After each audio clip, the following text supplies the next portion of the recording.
విలక్షణమైన నటనకి పరిపూర్ణమైనటువంటి రూపం కోటా శ్రీనివాసరావు గారు. మహానటుడు, ఒక లెజెండరీ క్యారెక్టర్ యాక్టర్. మా ఇద్దరి నట ప్రస్థానం కూడా ఒకే సినిమాతో ప్రారంభమైంది. అది ప్రాణం ఖరీదు. అఫ్కోర్స్ ఇక్కడే నారాయణమూర్తి ఉన్నాడు. నారాయణమూర్తి కూడా ఆ సినిమాతోనే ప్రారంభమైంది అనుకోవచ్చు. సో సుదీర్ఘమైనటువంటి ఈ నట ప్రస్థానంలో మా అనుబంధం వెనవేసుకోవద్దు, అంతా ఇంత కాదు. ఆయనతో నటిస్తున్నప్పుడు తెర మీద ఆయన నటనను చూసి అద్భుతం అనుకోవడం వేరు.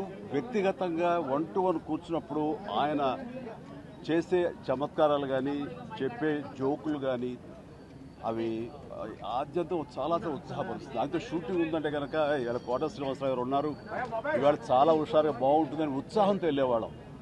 అలాగా ఆయనతోటి ఒక అనుబంధం పెనవేసుకు వెళ్ళింది. ఇక ఆయన చేయలేని క్యారెక్టరు, చేయని క్యారెక్టరు, మాట్లాడని యాస, మాండలికాలు లేవనే చెప్పాలి.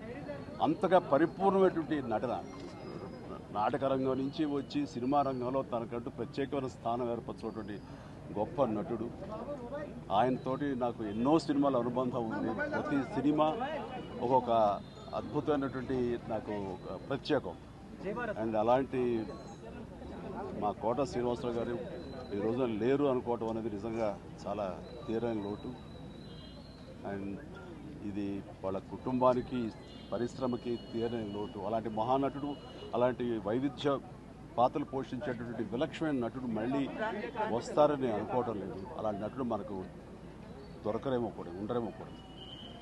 అది ఎవరు పూర్తి చేయటువంటి చాలా భారీ నష్టం ఈ పరిశ్రమకి. వారి ఆత్మనికి శాంతి చేకూరాలని భగవంతుని ప్రార్థిస్తూ, వారి కుటుంబ సభ్యులకి, ప్రతి ఒక్కరికి నా ప్రగాఢ సానుభూతిని తెలియజేస్తున్నాను.